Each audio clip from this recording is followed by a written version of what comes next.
Ever since the Labour government were elected just over a year ago, there have been murmurings that the jury system needs to go, or at least be severely limited. And I've never spoken about it yet because there's never been more than just murmurings. But the jury system is an essential protection for the everyday man. If you look at the history of jury trials, it goes back 2,500 years in Greece. They weren't really juries like we'd see them today. There were 200 to 500 citizens chosen by lot, and that role was to ensure that justice didn't rest just in the hands of elites. The decisions were made without judges telling them more than just to steer. In Anglo-Saxon England, we had trial by ordeal, and it was a pretty brutal legal system, but it was a legal system that was heavily stacked in favour of the elites. If you were a priest, for example, you could just speak a verse from the Bible, and that proved you were a priest. And then you would only have to do trial by consecrated or blessed bread, so you're exempted from having to pick burning iron out of a pot or water, or sticking your hand in boiling water. They just had to eat bread, and if you didn't choke on it, you weren't lying. Well, this clearly is a power dynamic. They're exempted from the justice of the common man. Then the Normans came along and introduced shire courts and hundred courts, which were community judgment. You all took responsibility for the people within that group. A little bit more brutal than a jury trial, but it made sure that justice was supplied consistently and that people were chased down. Norman conquest introduced inquests, local men giving sworn testimony about crimes or land disputes, and this laid the groundwork for the modern jury. 1215, Magna Carta came along, and it was declared that no free man could be punished but by the lawful judgment of his peers or by the law of the land. The Magna Carta is often exaggerated in its applicability to modern law, but it enshrined that concept that you couldn't have a king decide your guilt, you needed your peers. What's really a crime? Did you really commit a crime? Otherwise you end up with a situation like the pirate who was declared a pirate when he was really a privateer or state-sanctioned pirate. Captain William Kidd wasn't a pirate. They didn't help him. They executed him, cut his head off, tarred and feathered that head and hung it from a post by the River Thames until it rotted. For centuries, juries were witness juries, still people you knew. And now obviously that can have a problem if you've had an argument with them. But by the 1600s, juries asserted independence. Famously, there was the Bushels case in 1670. Two Quakers were charged with unlawful assembly, William Penn, the future founder of Pennsylvania, and William Meade. They were arrested in 1670 for violating the Covent Exile Act, which forbade religious assemblies of more than 5 people outside the auspices of the Church of England. Well, the jury found the two guilty of speaking in Gracechurch Street, but refused to find an unlawful assembly. The infuriated judge charged the jury that they shall not be dismissed until they have a lawful verdict. At that, the jury modified the verdict to guilty of speaking to an assembly in Gracechurch Street, but refused to find the assembly to be unlawful. And the judge then locked him up overnight. Well, the judge ordered Penn bound and gagged. Penn protested, and he shouted at the jury, "You are Englishmen, mind your privilege, give not away your right." To which one of the jurors, Edward Bushel, replied, "Nor shall we ever do." The jury refused to convict him of what he was charged, and they walked free. It also set the basic principle of law that it's for the jury to convict. And the jury can refuse to convict of the charge they've been charged with because they had broken the law. They'd had a religious assembly which wasn't the Church of England. Now, juries are a fundamental safeguard in democratic legal systems. They protect against government abuse. Juries act as a check on state power. A judge employed by the state can't unilaterally decide guilt. A panel of ordinary citizens must be convinced. Now this could be equally difficult. The jury is, no matter how you might like to think about it, listening to a case where someone's been charged. They are going to think, well, there's no smoke without fire, something must have happened. The prosecution's always stacked against you. They choose what charges to apply. They choose what interpretation to take.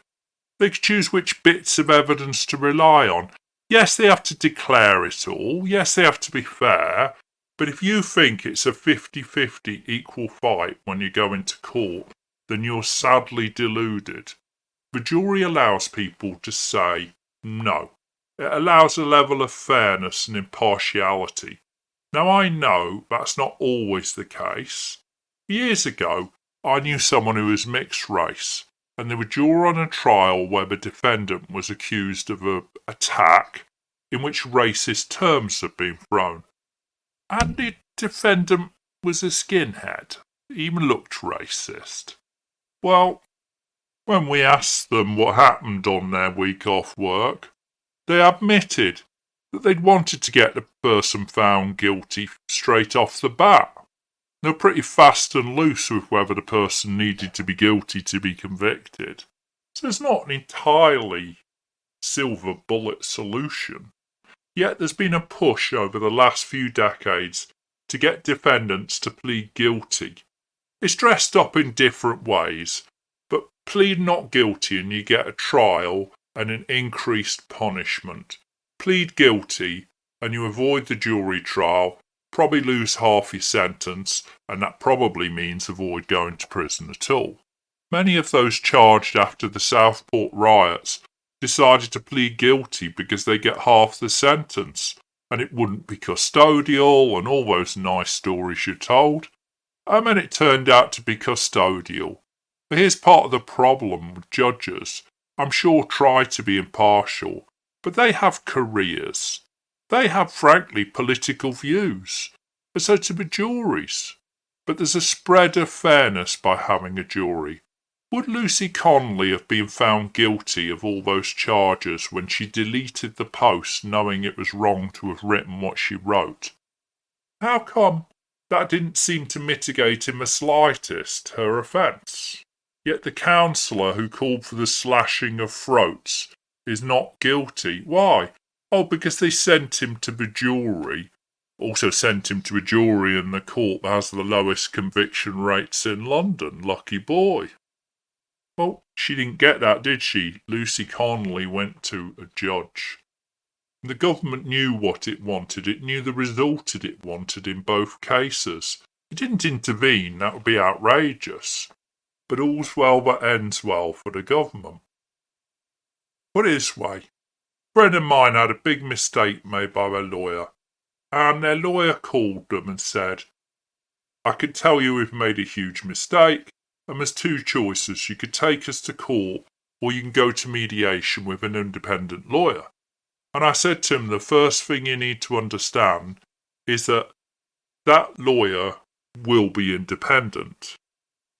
But it won't be a member of their staff. Be someone who tries to be fair, but that person's never going to deal with you again. They are going to deal with that law firm again. So, will they be fair? Yes, but legal battles are never 50-50. They're not like boxing where everyone's of the same weight class. Put it this way, if you've had treatment with a doctor which you weren't happy with, try telling another doctor, oh, I've come to you because the doctor I saw was rubbish. They absolutely terrible. They didn't know what they were doing. They misdiagnosed me. They asked stupid questions. They ignored the answers I gave. They had to Google everything to work out what the treatment would be. Now, we've all had an interaction with a doctor where something along those lines has happened. Try telling a doctor that happened. and see the look in their face. They're not going to say, oh, that's terrible, they shouldn't be a doctor, or oh, poor you. They're going to try and say nothing. They're going to avoid that whole point because professionals don't comment on the conduct of other professionals. It's like Band of Brothers. You salute the rank, not the person. Trial by jury evolved from an ancient civic practice and became a cornerstone of British justice. Over the centuries, it spread around democratic societies across the world, and it's a very dangerous thing to undermine.